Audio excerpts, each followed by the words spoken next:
पीले दांत वाली बहू। रंजना कभी ब्रश नहीं करती थी।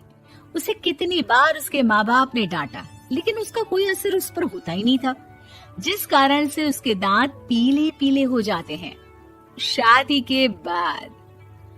अरे बहू, वैसे तो तुझ में कोई कमी नहीं है, पर तेरे दांत इतने पीले कैसे हैं बेटा? कैसे मतलब? कोई सर्जरी थोड़ी ना कराई है। वो तो क्या नाम, मैं ब्रश नहीं करती थी तो पीले हो गए। अब क्या करूं? आप कहें तो लाल करवा लूं या फिर काले? यार ये क्या है, क्यों माँ से लड़ रही हो? लड़ रही हूँ? अरे मैं लड़ रही हूँ या ये बोल रही है कि दांत पीले हैं, पीले। अरे तपस्या थोड़ी ना की है इन्हें पीले करने के लिए। बकायदा ब्रश नहीं किया है 20 साल तक, तब जाकर। छी, कैसी बात कर रही हो? ये उस वक्त तो पीले नहीं थे जब हम लोग तुम्हें देखने आए थे। अरे तब साफ करवा लिया होगा डेंटिस्ट के पास जाकर। अब देखो कैसे पीले पीले लग रहे हैं। रंजना सास की तरफ गुस्से से देखती है। फिर शुरू हो गई पीले पीले पीले। अरे पीले तो तब भी थे जब मेरे हाथ का रसगुल्ला उड़ा उड़ा कर खा रही थी और बोल रही थी, लड़की नहीं गुणों का खजाना दे रहे भाई साहब आप। खैर, अब वो लोग करते भी तो क्या करते, पीले दांत वाली बहू पल्ले पड़ी थी तो झेलना तो था ही। एक दिन कीर्तन में रंजना गाना गा रही थी। अरे कमला बहन, माँ का द्वार है, यहाँ तो सब शुद्ध होकर आते हैं, फिर अपनी बहू को ब्रश भी नहीं करवाती तुम। दूर से पीले पीले दांत भक्ति में बाधा उत्पन्न कर रहे हैं। अरे कोई 2 साल के बच्चे थोड़ी ना लेकर आई हूँ मैं बहू बनाकर। अच्छी खासी लड़की है, अरे कैसे करवाऊं ब्रश? ये तो उसे खुद करना चाहिए ना। अब माँ बाप तो इसके जैसे तैसे निपटा दिए, ये नहीं सोचा कि सास कैसे संभालेगी। सास बहू को लेकर घर आ जाती है, लेकिन सोच लेती है कि अब इसे लेकर कहीं नहीं जाएगी। अगले रोज बहू कहती है, अरे क्या हो गया, मंदिर नहीं जाना क्या? कीर्तन का वक्त हो रहा है। मेरी मधुर वाणी से कान्हा जी जागते हैं और सोते हैं। आप तो जानती है ना उनकी भक्ति में कितना मन लगता है मेरा।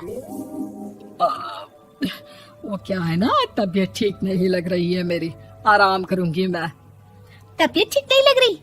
अभी तो मिथुन के गाने पर नाच रही थी आप, और अब बोल रही है कि तबीयत ठीक नहीं लग रही।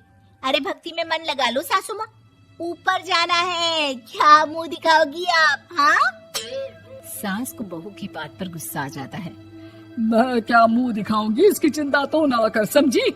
अपने मुंह की चिंता कर, जो ये पीले पीले दांत लेकर हर जगह पहुंच जाती है। पता है लोग कितना मजाक बनाते हैं। ना जी ना, मैं नहीं जाना कहीं तेरे साथ। तो ये बात है। कोई ना, मत जाओ, मैं अपने कमरे में ही बैठकर भक्ति कर लूंगी। ऊपर वाला दांत थोड़ी ना देखता है, मन देखता है, भावना देखता है। और अरे बस बस, तू सब कुछ दिखा, बस ये सफेद चमकदार दांत ना दिखाना किसी को, है? जा यहाँ से। बहू को सास की बात का कोई फर्क नहीं पड़ता, वो तो जैसी थी वैसी ही रह जाती है। सुबह नहाकर किचन में खाना बनाना, फिर खाना खाना, कीर्तन भजन करना और सो जाना।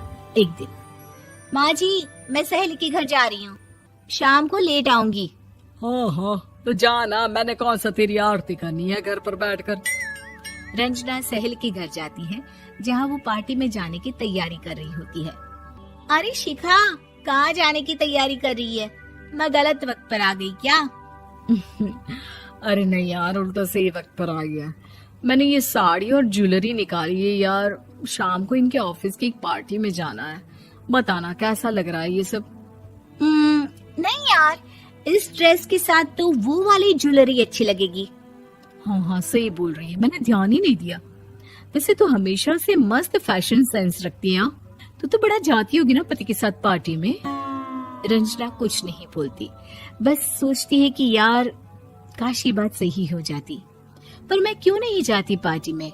क्या इन लोगों की कोई पार्टी होती नहीं होगी? रंजना घर आती है और रात में पति से सवाल करती है, एक बात बताइए, आप मुझे किसी पार्टी में क्यों नहीं ले जाते? क्या आपके यहाँ ऑफिस में पार्टी नहीं होती? पति बेचारा क्या कहता कि दांत पीले हैं तुम्हारे इसलिए। अरे कोई पार्टी होती नहीं हम लोगों के ऑफिस में, तो कहाँ से लेकर जाऊं? और मार्केट, मॉल, कहीं वीकेंड घूमना, कहीं तो। अरे यार सारे हफ्ते में एक छुट्टी मिलती है, तो सोचता हूँ कि आराम ही कर लूं। क्यों? रंजना मन मार के रह जाती है। पहले कभी सास के साथ मंदिर जाया करती थी, लेकिन वो भी सास ने ले जाना बंद कर दिया। घर बैठी बैठी रंजना बोर हो जाती है। तभी उसे आइडिया आता है और वो मायके जाने का सोचती है। सासू माँ, 2 दिनों के लिए मम्मी के घर जा रही हूँ। अच्छा ठीक है, आराम से जा। और हाँ, माँ से कुछ अच्छी आदत सीख कर आना कि कैसे शरीर के हर भाग की तरह दांतों की सफाई भी जरूरी होती है, समझी? शुरू हो गई ना आप। वो लोग आपकी तरह नहीं है कि छोटी छोटी बात का बतंगड़ बना दे। उन लोगों के लिए मैं मायने रखती हूँ, ना कि मेरे पीले पीले दांत। रंजना माँ को बिना बताए उन लोगों को सरप्राइज देती है, लेकिन जैसे ही वो दरवाजे पर पहुंचती है, अंदर देखती है कि घर वाले कहीं जा रहे होते हैं। अब माँ, काश रंजना दीदी के दांतों वाली प्रॉब्लम नहीं होती, तो वो भी हम लोगों के साथ चलती ना बुआ जी की बेटी की शादी में। हाँ बेटा, लेकिन अब उसे कौन समझाए कि उसको उसके पीले दांत नहीं दिखते, लेकिन उसके आसपास के लोगों को कितना एम्बैरेसिंग फील कराते हैं। मुझे तो कितनी बार उसके स्कूल की टीचर ने शिकायत की कि उसके साथ कोई लड़की बैठना भी नहीं चाहती, और ना ही कॉलेज में कोई उससे बात करना चाहता था। लेकिन पता नहीं क्यों उसे ये बात समझ में ही नहीं आती। कोई कमी नहीं है उस लड़की में, बस यही कि दांत पीले हैं। वो तो भला हो जीजा जी और उनकी माँ का, जो दीदी को जैसी है वैसे ही रखा हुआ है।